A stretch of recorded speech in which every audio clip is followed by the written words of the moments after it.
big mouth, and I couldn't fight. So I talked a lot of trash, and I got beat up a lot. And really, it was madness. I talked trash, get chased off from school, all sorts of stuff. So when I was graduating from 8th grade, I don't remember my mom and my dad coming to my graduation. I remember that summer running in, hanging out in the halls with the boys chase the girls, all that kind of stuff. Some of my girlfriends had started having sex and stuff, and and we started drinking and smoking. And I remember I never liked it. I didn't like the way it tasted. I didn't like the way it made me feel, but I did it because my friends were doing it, and I wanted them to like me. And I wanted to fit in like so badly. And that summer, after I graduated from 8th grade, I lost my virginity to a man who was 12 years older than me. I was 15, he was 27. And me and my girlfriend used to babysit for him, his kids. And they started, it was like a hang house. They let us drink and party in their house and stuff.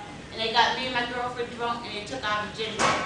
And I remember thinking that, this was a good thing.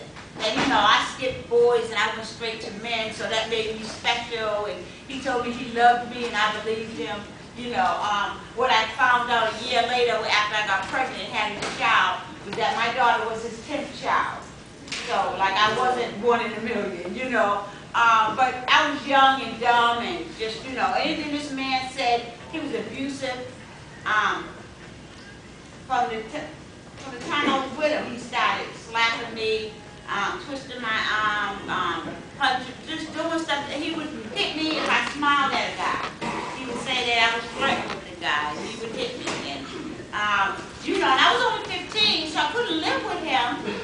But I just sneak around and meet this man, like in the hallways, on the rooftops, wherever. I would just sneak. I would jump out. My mother would put me on punishment. I would jump out the window, run away just to go be with this guy and stuff. I got pregnant. I had my daughter at the age of 16. Needless to say, dropped out of high school. I was in 9th grade. Got kept back in the 9th grade. Wasn't because I couldn't do the work, because I wasn't there. So I got kept back, and I was like, well, forget it, I'm not going back down. And I had my daughter, and I got on welfare. And I remember when I got my first welfare check, this man, he sent me to this lady, one of my sister's friends. Go to her house, give her some money, she's going to give you something, and bring it back to me. So I did. I didn't know what I was going to get. And when I got back, he pulled out a needle.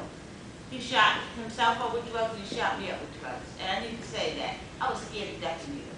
That they literally used to have to hold me down at the doctor's office to give me a shot, But like I said, I believed that this man loved me, and I wanted to do anything that he wanted me to do. I mean, he could have told me to jump off the roof. I would have literally jumped. And I remember I threw up. I hated it. I said I never was going to do it again. And 2 weeks later, he sent me to go buy some more, and I did it again. I told my girlfriend, one of my girlfriends about it. She wanted to try it, and then I found out that my sister that my dad told me, you should be more like your sister, that she was shooting drugs, that some of my brothers were doing it. A lot of people where I grew up were using needles and stuff like that, and my disease was off and running. I need to say, as soon as I was old enough to go to prison, I went to prison. Before then, I was in DYS. My mom took the chins out on me, and I was in DYS. I was in foster homes. And my mother and father raised my daughter because I knew nothing about taking care of a baby. I was a child myself. And so I literally dropped her off to my mother and father, and my life just went downhill. I mean, and I was 23 years old. I was at MCI Framingham, and I woke up one day, and I had these blisters on my neck. And I was like, I went to the nurse, and I was like, something's wrong. And so she sent me out to see a doctor. They tested me for HIV, and they told me I was positive. That was in 1985. I was 23 years old, and I remember saying, well, I'm going to die now. I might as well really use drugs. And that's what I commenced to do. And I continued to share needles. I continued to have unsafe sex. I didn't care about anybody because I didn't care about myself. I also found out at that time that my sister was HIV positive. One of my brothers was HIV positive. Most of the people that I was using drugs with, that I grew up with, were positive, and people were just dying. Like, this was in 85 when as soon as people found out they had the virus, it seemed like they was dying.